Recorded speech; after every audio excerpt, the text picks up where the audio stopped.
Gab with Jason. I'm your host, Jason Roske. I'm the KC Auction Appraisal Company here in Kansas City, and we do this show every Friday morning, 11:45. And appreciate you joining us. I also appreciate joining us today is Burton Kelso. Burton is a friend of mine here in Kansas City. Owns the Intergral Group, Intergral Technology Repair Company. I got that all wrong, I'm sure. Burton, thanks for joining us today. Yeah, you botched that one up. I did botch it up. I've only introduced you like 4 or 5 times over the last couple of years at different places. It's kind of funny. Yeah, the company name is just Intergral. So it's just Intergral. Oh, I keep wanting to make it more grandiose than it is. It's just Intergral. Yeah, everyone does do that, which is kind of funny. You know, it's I love it. It's a company name, but all the simple names are taken, so you stuck with Intergral. Well, you know what, it works. Everybody knows who you are. For those who don't know who Burton is, Burton has owned Intergral for many, many years. He is an extremely intelligent and knowledgeable expert in the field of technology in all parts of technology, whether that's cybersecurity, cyberbullying, all kinds of different things. He has spoken on ABC, CBS, NBC, Fox News, Newsmax. He's been on dozens of local lifestyle shows across the country. He's appeared in print. He's been on podcasts around the country. In fact, just a couple weeks ago, he and I were both interviewed by Real Estate U here in town by Letty Ann Sutherland as experts in our field. And Burton, thanks for joining us. And why don't you tell our followers and watchers what led you to starting Intergral and what made you so passionate about this? Because you are extremely passionate about technology, which is not something that many people could be said about many people. Yeah, I started Intergral because I kept getting fired at all the jobs. Either start a business or go hungry. So I had to do something. But I mean, I've always had a passion for technology and, of course, for helping people. And even 27 years later, there's people that still struggle with technology. So the focus with Intergral is to not necessarily make Intergral like a computer repair company. It's more about making Intergral about helping people with technology. Because, I mean, there's a lot of tech companies out there that focus on the computer aspect of things. But at Intergral, we really focus on people and helping them achieve their goals, whether personal or professional goals, as far as using technology and helping them make technology help them achieve their dreams and goals. Very cool, very cool. And it's such, like you said, it's something that, you know, I feel like we've been in tech for a long time, but it changes every day. The technology that is available changes so much, and you're an amazing resource for those of us in Kansas City and the Midwest area. And folks, if you're watching, you have questions for Burton, please post them below. We'll answer them as we can during the show. We asked you to be on today, Burton. We're up against the holidays, and you know we sell a lot of stuff online, but you know we're not necessarily a gift company, but we live in the tech world. We use technically for all of our platforms. Let's talk about some tech gifts. But before we get to that, you know, I've gone shopping, right? I've gone to the plaza here in Kansas City. I'll go with my boys. We'll go to lunch. We'll stop at Starbucks. We'll hit a bunch of stores and find something for mom, my wife. This year, really, you know, going shopping isn't really an option. How can you go shopping online as opposed to just go buying? If you know what you're looking for online, it's easy. But you know, how do you get inspired to find things online?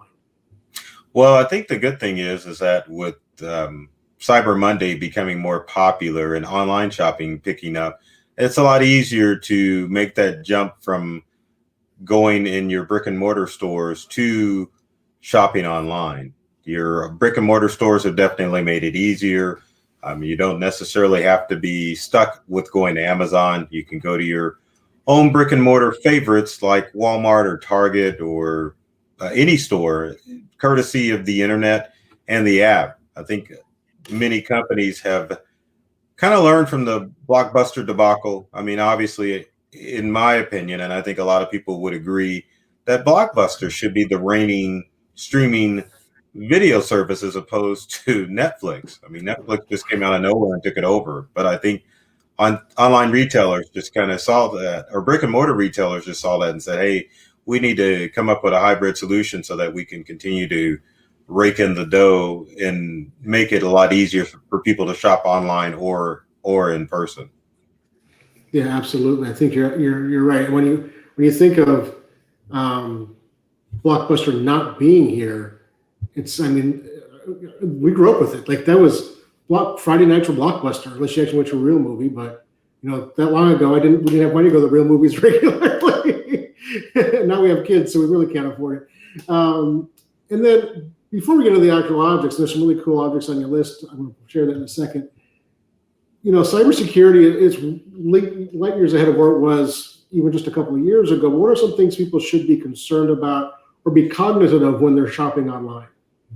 Well, Jason, the first thing that I always want to mention to people when it comes to cybercrime is that 99% of cybercrime requires user interaction. So that means as long as you're not clicking on those links in email or falling victim to the various schemes that are going around, you're going to be safe from anything out there. I mean, I always tell people that, it's a good idea to have antivirus software, but it's already included in both your Windows and Macintosh devices. And for smart devices, you don't necessarily need to have some virus protection program on there, because the ultimate thing that's going to keep you safe is not clicking on stuff that comes in your inbox or comes in via messages or even with phone calls. So with that said about cybercrime being user interactive, you just need to make sure that you're cognizant of the legitimate websites, or stick only with legitimate websites when it comes to shopping online. There may be some small mom and pop out there, and that's nothing against mom and pops, but obviously sometimes they just don't have the staff or the protection to prevent their sites from being hacked, or making sure that the electronic shopping cart doesn't fall victim to malware that will gather up your credit card information and your personal information, so that criminals can't commit identity theft or bank fraud with your account. So there's a ton of articles out there about how to stay safe online. Read those, but also take the steps that I'm about to share, like making sure that you shop at secured sites. Your browser will let you know with the padlock and the address bar if the site is secure. Make sure that, again, you're staying with reputable online retailers. And again, just don't click on anything that comes in, because you'll get deals that pop up that you will want to take advantage of. You want to go directly to the source and verify that the deal is there. And then also those messages about your FedEx, your package from Amazon or from FedEx or from UPS, you want to scrutinize those as well, because in most instances, those messages are going to come through the alerts within the app, as opposed to just some random email that's going to pop up. So it's all about making sure that you are taking steps to protect yourself and just not falling for anything that comes through. Yeah, I think those are some great points there.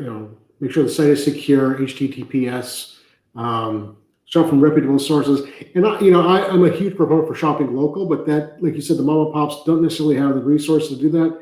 But you can shop their website online and then pay for it in person, as if they have any kind of a contactless pickup. There's a lot of ways you can still shop online safely and securely and support local at the same time. So, right.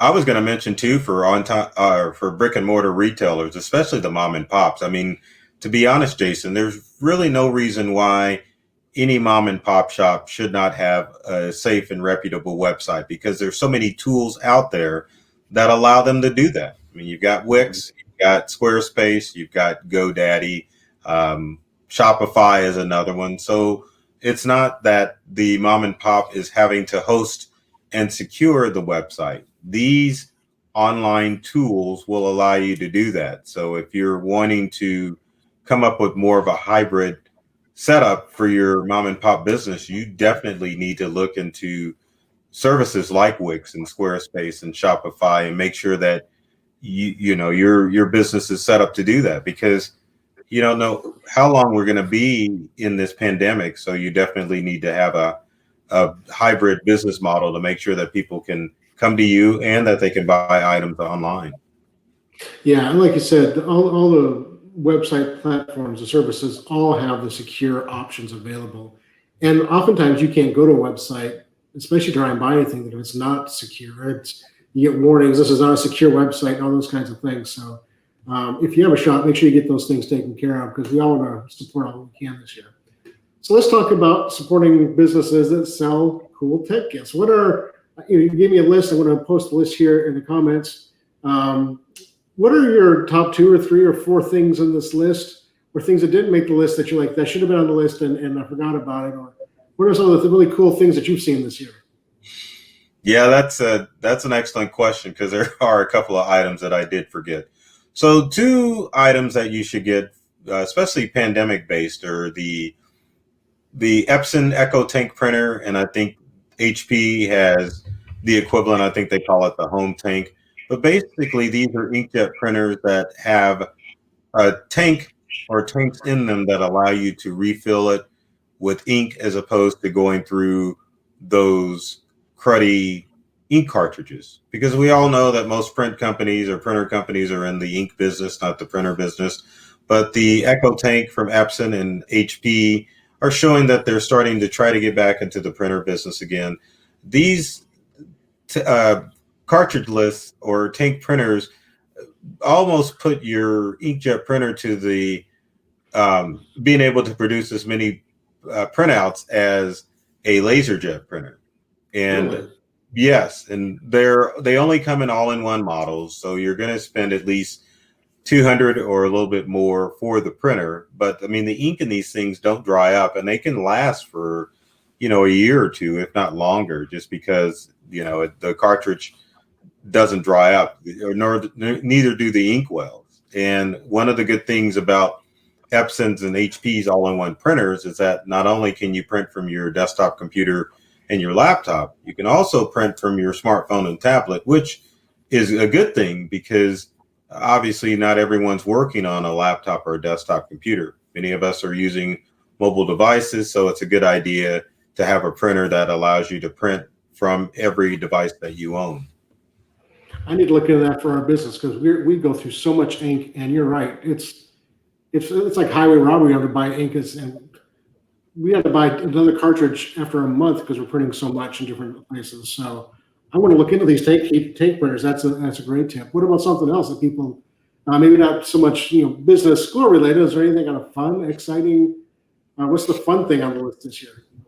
Well, I was going dark and deep with the next one, but go dark and deep. Tell me, go on. Yeah. Well, I mean, obviously, one of the things that you might want to consider getting for your smartphone is a antimicrobial phone case to reduce the amount of germs that you have on your smartphone. And a company by the name of Tech21 makes such an item. So what you would do is your iPhone or Android, you just stick it in this case, and then the amount of microbes that grow on the case are reduced because it's antimicrobial. And it's, it's a good thing, because it's not like you have to always worry about wiping your phone down with alcohol wipes or bleach wipes, which you're not supposed to do anyway. If you've got the phone case, then those germs are reduced, which obviously means that you're cutting down your chances that you could get the virus. Yeah, and even though there's been great strides in the vaccine, the vaccine's not going to be available to everybody for probably a year, if not more. Right. So we're going to have to be cognizant of COVID and the Rona for quite some time, and anything we can do to minimize that is so important. And Debbie Harsher is watching us from Odessa. Thanks for watching, Debbie. If you have any questions, go ahead and post them below. So you get dark and deep with the antimicrobial case. What else do you have? What other kind of? Can we go to the fun one now? Yeah. Probably it's on the list, but yeah, probably one of the it's kind of fun. Phone soap, which allows you to zap the microbes from your phone. It'll charge it too, and they even make phone soap with a wireless charger, so you can plug in your phone. It'll wirelessly charge it if you've got a newer smartphone, and it'll wipe the microbes off of your phone at the same time. And I think one of the things that most people should remember as far as disinfecting their smartphone or other devices, that is, phone soap takes about 10 minutes to use UV rays to kill all the germs on your phone. If you're doing it the old fashioned way, whatever solution that you're using to kill the germs of the virus, you need to let that cleaning solution sit on your phone or computer or keyboard for at least 5 minutes before you wipe it down. Because Oh, wow. it's not an instant wipe. When you're truly disinfecting, when you're spraying and wiping, you're cleaning. But if you're truly disinfecting, whatever you're using, whatever surface you're trying to disinfect, you need to let it set for at least 5 minutes in order to effectively kill all the germs. Wasn't that phone soap company, weren't they on Shark Tank a couple of years ago? Yeah, they started on Shark Tank and they've blown up. I mean, if you're going to get phone soap, now's the time to get it, because when the pandemic hit, I mean, they were out from April to at least June as far as phone soap products are concerned. But now I guess they've stocked up a little bit. With the flu season coming, you definitely want to get your I almost said your copy of phone soap, but you want to get your own phone soap device ASAP, because I'm sure it's going to sell out over the holidays. I would imagine. So that should be a really popular gift and personal use item, right? It's something that even after the Rona's been eradicated, hopefully, there's always going to be the flu every year and other issues like that. So that was kind of fun because it lets us play with our toys. But go ahead, you want to say something else? Yeah, I was going to say the just plain hygiene too helps with phone soap, because I'm sure you've seen it. People walking out of the bathroom without washing their hands, and most smartphones have the same amount of germs as a public restroom. So, I mean, it's always a good idea to disinfect it. I've heard that and read that before. It's kind of disgusting. It's not. We don't. I don't share my phone with anybody, partly for that reason. Right. Because I don't know where their hands have been. I know where mine have been. I can handle everything that's on my hands. Right. So what's a fun thing? What's a really cool, fun thing, maybe for the kids, outside of Xbox and that kind of stuff? What do you think of for the kids this year?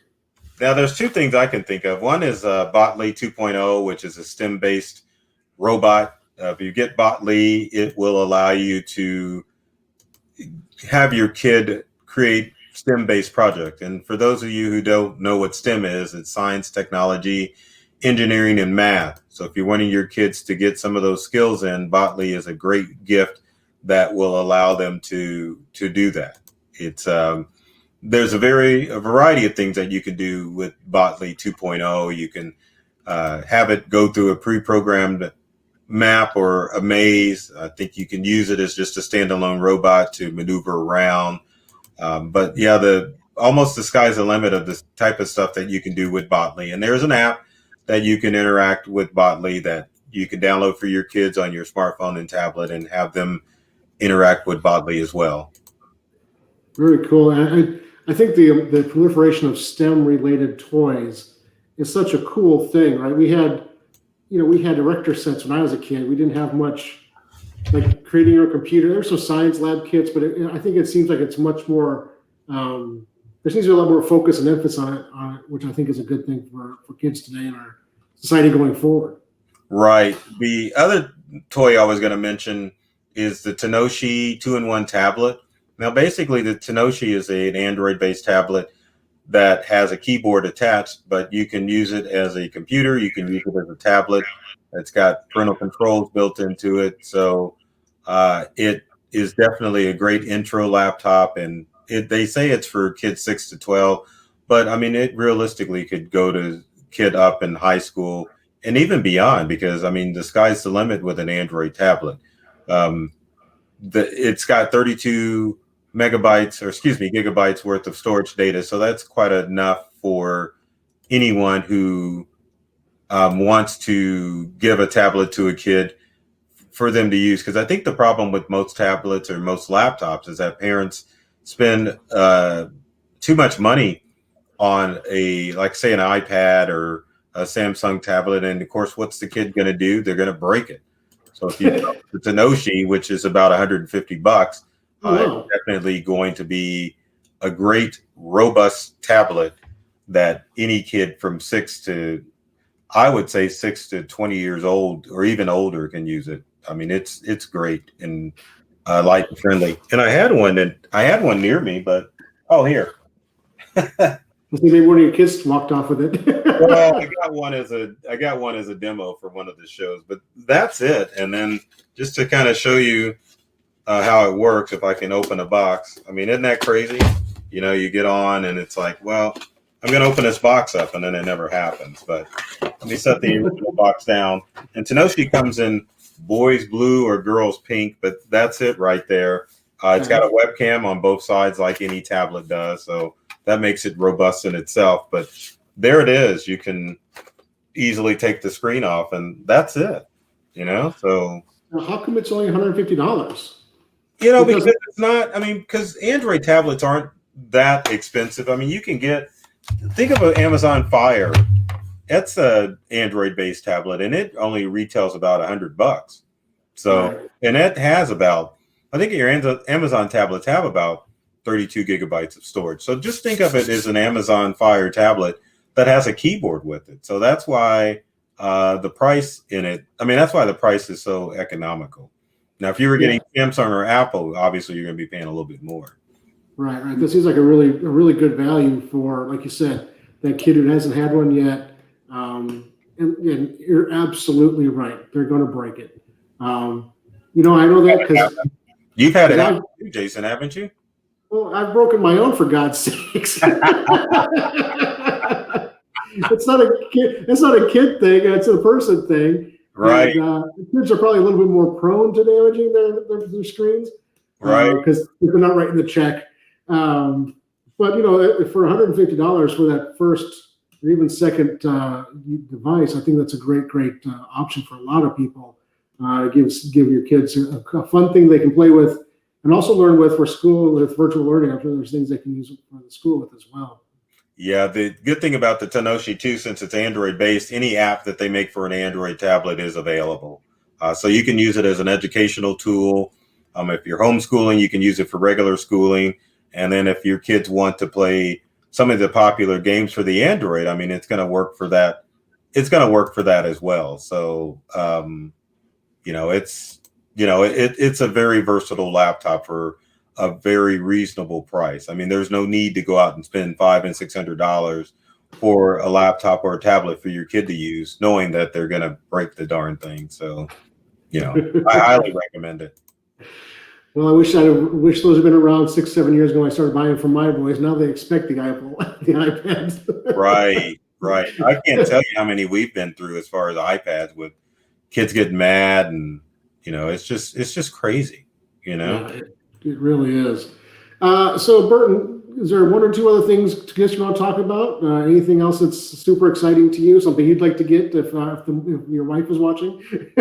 Oh, well, most of the stuff that we have, like the other thing that I would recommend too, because of this whole COVID, would be getting an Amazon Echo Show or the Google Home device, because those either just make it more convenient for you to order stuff online or just to have interaction. I mean, for most people that have a Google Home or just an Echo Dot, it's just kind of monotonous because there's no screen. But once you upgrade to the Show for Google Home or for Amazon, it just opens you up to a whole new world. You can watch movies on it. You can have your daily news alerts. I mean, the sky's the limit as far as what you can do. And they both actually can act as a hub to a smart home and to a smart camera system. So if you've got the Echo Show or the Google Home, if you want to be able to view cameras like Ring or Nest or Arlo, you can definitely do it with both devices rather than